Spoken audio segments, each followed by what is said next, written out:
My name's Reagan Ericson. I'm 18 years old and I go to San Diego Academy.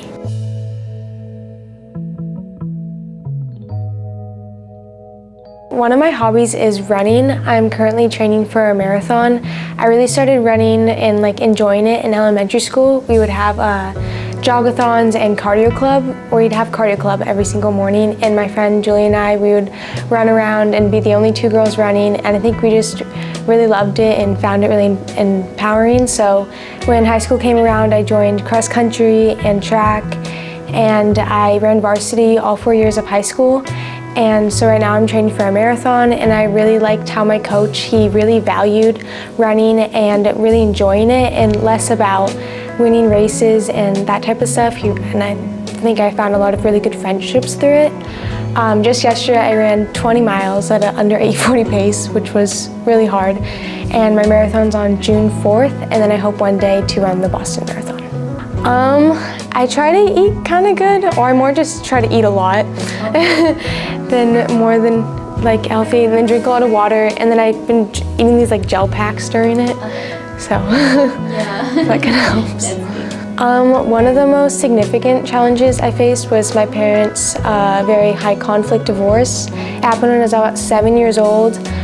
We had to move out of our house. We made the transition from private to public school.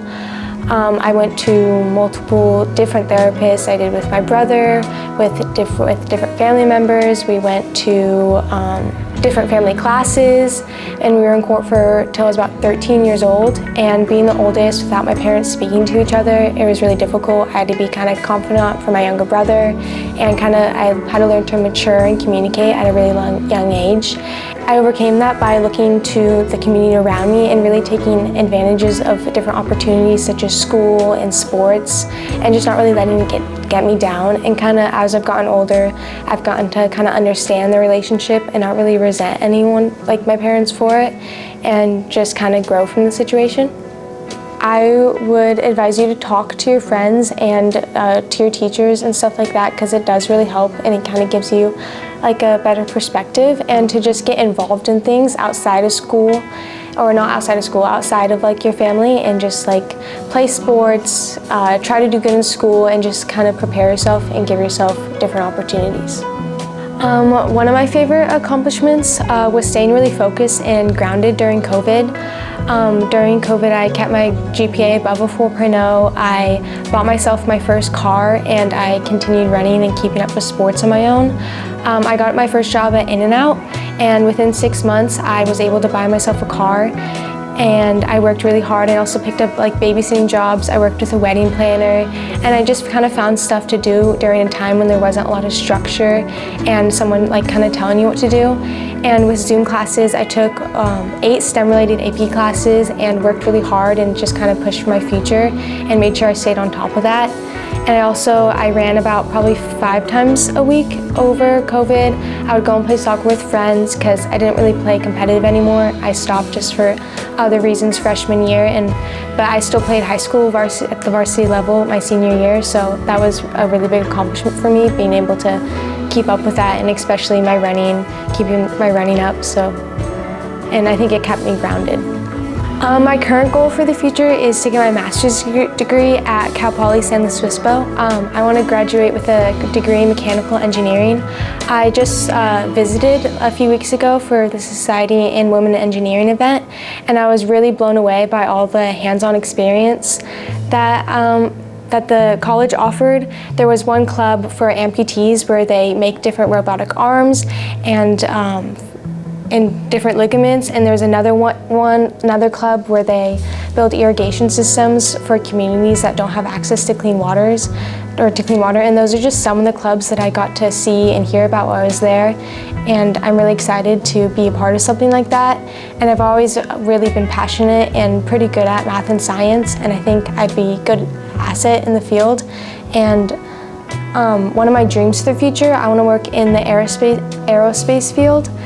And I was a part of the Women in STEM Club at my high school, and I've gotten to hear from a lot of different highly accomplished women, and they've mentored us, and they've shared their experiences, and I would like to one day give back and do the same and inspire young women, because I think women's input is really important, especially in science and math, because there's a lack of female input and people in higher positions, and I would like to be a part of that. One woman that has inspired me is my aunt, Oda. She found her dad on Facebook over in Tijuana, Mexico, and she grew up almost like as a nun. And she's becoming a doctor right now. She has a full ride to UCLA. She adopted her younger brother, and it just is really inspiring. I'm helping her with a community outreach club right now, and that's really inspiring. Another person who's really taught me a lot is my dad, and I would say he's the most inspiring person in my life, just because of how he has just had navigated his life. His parents are both blue-collar workers. He was the first in his family to go to college, and he accomplished a lot and he was very self-motivated and didn't have a lot of the same opportunities that I've seen other people have in our community. He first started out with his own construction business just out of high school, and from there he paid for himself to go to college and is now in pharmaceutical sales. He's always carried himself really nicely and made time to take each of me and my 3 younger siblings on separate vacations, and it just really values quality time. And even with my parents' divorce, he had to short sell his house, and we were not doing good financially. He just never really let it get him down, and he continued to work hard, and he bought a new house, and he's recovering financially, and he's kind of just really inspired me, and showed me that even in our economy and the things you hear, that you can make it work as long as you work towards your goals and you push yourself. My definitions for success is having a good community of people, and also kind of giving back to your community in a way that inspires the people around you, and I think it'll make you happy if that is your community.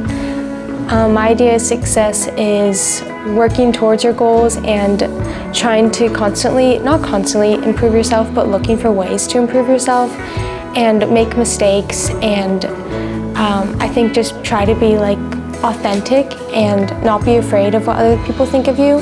Still obviously take in consideration that things that people say and try to learn from the people around you, but don't be afraid to speak your truth.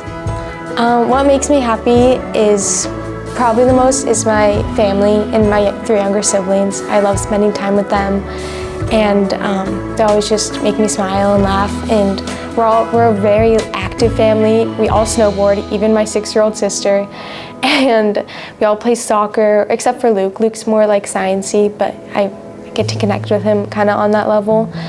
And I really like spending time with my family and friends and working towards different goals. And I think everyone in my family is really motivated, which I really appreciate.